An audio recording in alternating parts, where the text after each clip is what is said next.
The Munis I hate, as you well know. Here is a man, though, who is not a Muni. He's Gopal Krishna Goswami, and he is the head of the Hare Krishnas in Canada and in India. Now, Gopal, what do I call you? Gopal? Yeah, that's okay. Gopal Krishna Swami or Gopal Krishna Maharaj. Are you an honest-to-goodness guru? Yes, a guru means one who gives spiritual guidance. So that is my business, to give spiritual guidance to society. I see. And you really, all the Krishnas are really cop-outs. You take no part in the practical life of the country. You merely go around dressed in your saffron robes, chanting and selling things. I would like to say that the people like you are cop-outs. In other words, the natural position of the living entity is to serve God. So when one doesn't serve God, he becomes a cop-out. I see. In fact, I think we're looking at things the other way around. I thought that Krishna consciousness came from India. Are all your followers in Western Canada non-Indians? I would say 99%. But any time I meet them now, I would say 99% of our congregation around the world outside India consists of people from that part of the world. I kind of like you. You're a nice guy. You're only 37. But every time I meet any of your followers, such as the two you have with you this morning, they all seem rather glazed and brainwashed. Is Hare Krishna a method of brainwashing people into abject serfdom and slavery? Actually, I'd like to correct your understanding.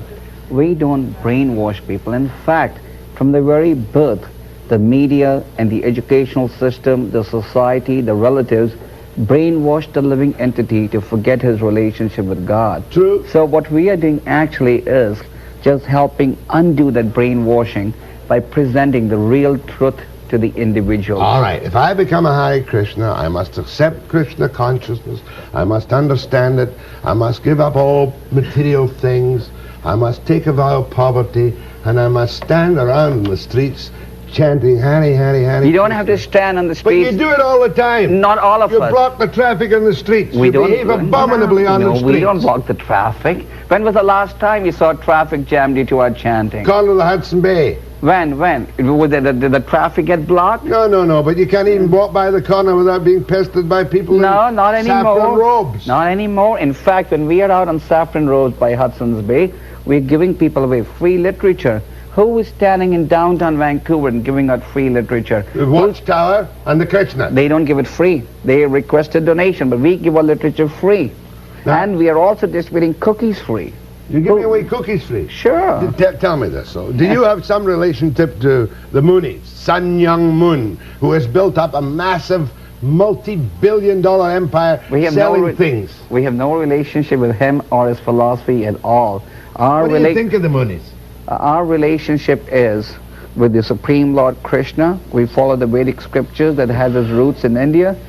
Regarding the Munis, we do not think it's a bona fide movement. It's not based upon authentic scriptures.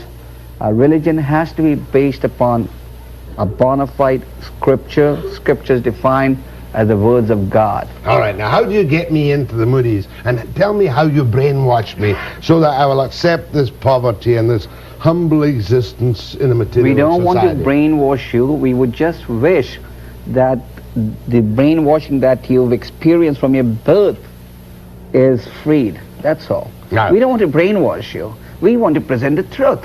We don't run commercials of the commercials like you do, trying to brainwash people to buy a product.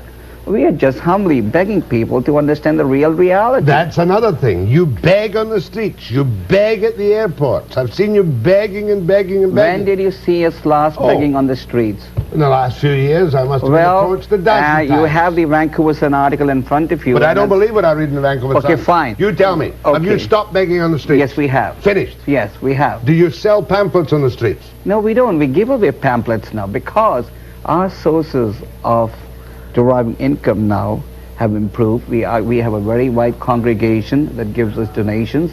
Many members of our society do professional assignments, and our society is maturing and growing day by day. Even in Canada. Interesting point. Donations. If I am employed materially and Hare Krishna, how much of my income must I give to you? What is the tithe? There's no minimum. There's no maximum. It 10%. all depends. It all depends upon one's realization. But I must tithe what income I have to your society. Well, I'll tell you one thing. The members of our society donate on a voluntary basis. There's no compulsion. How much pocket money do we get? Who? Your people who live in your communes. They don't get a penny as pocket money. In fact, they have taken a vow of poverty. They've decided to dedicate their whole lives for the propagation of God consciousness, which is the need of the society. You should be using your television to encourage the propagation of God consciousness, because this is the biggest problem in society today. But somebody's got to work. Somebody's got to build the hospitals. Somebody's got to make the inventions. Fine, go ahead and... Somebody's got to supply the services. You take all the advantages, but you do nothing practically to help society. In fact, we take all the advantages and we are rendering the biggest gift to society, giving them God consciousness, giving them the process by which they can realize peace, the process by which they can become happy. The problem in society, take for example Vancouver or any society, everything good is on the decline. Everything evil is on the increase. Why? Due to a lack of God consciousness.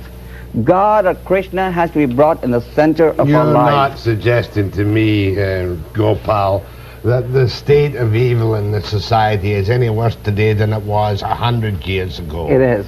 Take for example the government statistics. The what? Statistics. The crime rate has gone up now compared to 100 years ago? Depends who does the statistics. I could do them again and it would go down by 100 years ago. But tell me this, how many times do heartbroken parents, serious question, heartbroken, parents, broken heart, heartbroken parents come to you and say, for God's sake, free my youngster from your clutches? You'll be surprised, not too often.